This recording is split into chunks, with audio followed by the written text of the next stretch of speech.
What does it mean when people say we walked from darkness into light? For over a century, this has been the phrase many tribal communities of the Northeast India have used to describe their conversion to Christianity. But behind this shift was not just faith, it was empire, geopolitics, and cultural remaking. This is the story of how Christianity entered the Northeast in India, not as a spiritual accident, but as a strategic mission, and how it reshaped the very identity of this region, from the Brahmaputra Valley to the Naga Hills and the Mizo heartland.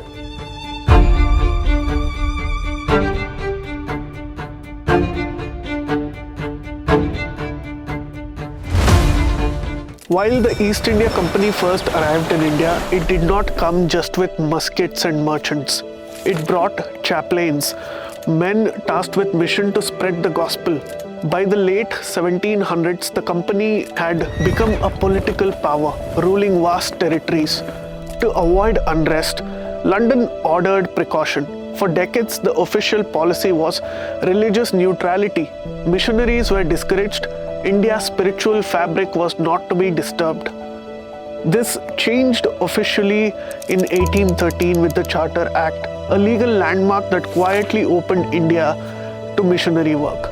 Under its clause of religious and moral improvement, Britain allowed evangelists to begin converting India's native populations. The gates had just been opened, and the Northeast, mysterious, remote, tribal, was high on the evangelical list. The first mission fields in the Northeast were not in the highlands but in Assam. As the British expanded eastwards, they brought in figures like William Carey, who sent Krishna Pal to the region from the Serampore mission. Pal claimed to have baptized people among the Khasis and the Assamese, but there's very little evidence that these early converts actually stayed Christian. There were no follow-ups, no community. The mission was stalled for a while. Then came a more structured phase, pushed by officials like David Scott and Captain Jenkins. In 1829, they helped set up a Baptist Missionary Society center in Guwahati, led by James Ray. By 1836, 6 baptisms, a church of 12 members. But none of them lasted. Why? Because Christianity was not just about belief, it was building new institutions, schools, presses, hierarchies. That came with the next wave. The real shift happened when American Baptist missionaries took the lead. From the 1830s to the 1890s, their work shaped not just the region, but also religion changed. The education, language, press, and identity in Assam took a massive turn. They targeted tea garden laborers, many of whom were marginalized migrants. Conversions actually gave them access to education, healthcare, and a new status in the Assamese society. A moral uplift, but also a quiet revolution, if you may say so. They set up schools to teach English and their own interpretation of ethics and civility. Printing presses were established to publish not just the Bible, but also Assamese literature, giving the language a modern form. And when Assam faced cultural domination by Bengal, the missionaries aligned with Assamese linguistic demands, winning hearts and credibilities in that region. While conversion was happening on the ground, colonial policy was creating the space for it. One of the most important tools was the Innerline permit system, which exists even today, by the way. Its origins lay in the British desire to extract commercial gain from the Northeast, whether it's tea, oil, timber, elephants, while avoiding conflict with fiercely independent tribal communities who often raided plantations. In 1873, after a series of raids and uprisings by tribes in areas like the Naga and the Lushai Hills, the British passed the Bengal Eastern Frontier Regulation, creating the Innerline permit system. The regulation barred outsiders, especially Indian traders, Hindu and Muslim settlers, and even European competitors from freely entering these tribal areas. Land acquisition by outsiders was banned. Entry was regulated through district permits. What appeared to be a tribal protection mechanism, in reality was a very smart colonial strategy. It protected British economic interests in tea and oil by isolating tribal regions. It gave the British exclusive access to tribal goodwill. And most crucially, it provided Christian missionaries a monopoly on cultural influence. The church, with the state's backing, ensured Hinduism and Islam were kept out, and tribal populations, seen as animist, superstitious, or even uncivilized, as the British wrote about it, were systematically evangelized. As Rudyard Kipling put it in 1899, it was the white man's duty to make the tribes Christian. But the ILP also served another purpose: to prevent political awareness from seeping into the hills.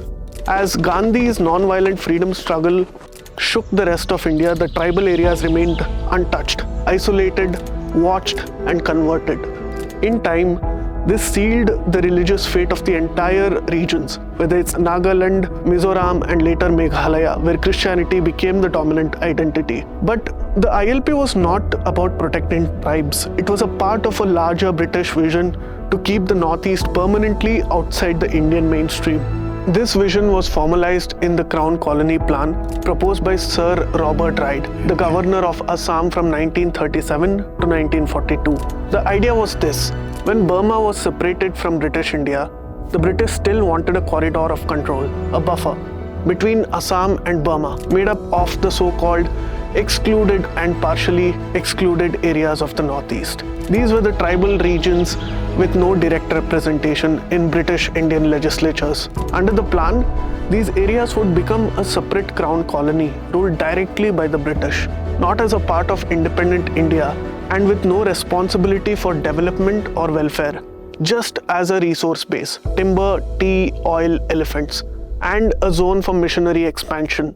This plan was shelved for a while, but its spirit never died. Even after 1947, the same logic continued: cultural isolation, limited integration, and Christianization as a tool of control with the ILP. This explains why decades after independence, entire states in the Northeast are demographically, religiously, and culturally alienated from the rest of India. If Mizoram saw Christianity after conflict, Nagaland's journey was slower but even more transformative. After the Anglo-Burmese War, the British discovered the Naga Hills, but conversion didn't begin until Reverend Miles Bronson arrived in 1842. Bronson not only preached, he taught agriculture, introduced tea cultivation, and even ran schools in Namsang, which is the Konyak area. Though early results were weak, he had laid the foundation. By 1887, a separate Naga mission was established, distinct from Assam and from Garo Hills. By 1901, there were only 579 Christians in entire Naga Hills. But by the mid-20th century, this changed radically. Christianity did not just reshape the spiritual life, it redefined Naga nationalism. The Naga National Council declared allegiance to God's sovereignty, saw their political struggle as divinely ordained, and began using pastors for wartime leadership. Later, NSCN promoted Christian socialism with slogans like Nagaland for Christ. Converts surged in newly reached regions. Their national anthem compared them to Israel, chosen by God. For many Nagas, India was a Hindu outsider, and Christianity was a proof of separate identity.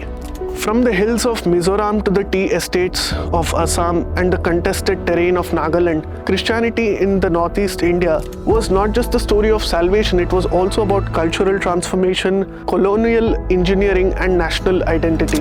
British officers provided the guns, missionaries brought the books. Together, they reshaped centuries-old tribal traditions into new spiritual nations. It was a trade: land for peace, status for belief, and literacy for loyalty. To this day, the Northeast remains India's most Christian region, not by chance, but by conquest, education, diplomacy, and reinvention. And if God chooses these hills, as the Mizos says, then it was through the hands of the empires that his missionaries came. And that is the story of how the Northeast was converted to Christianity.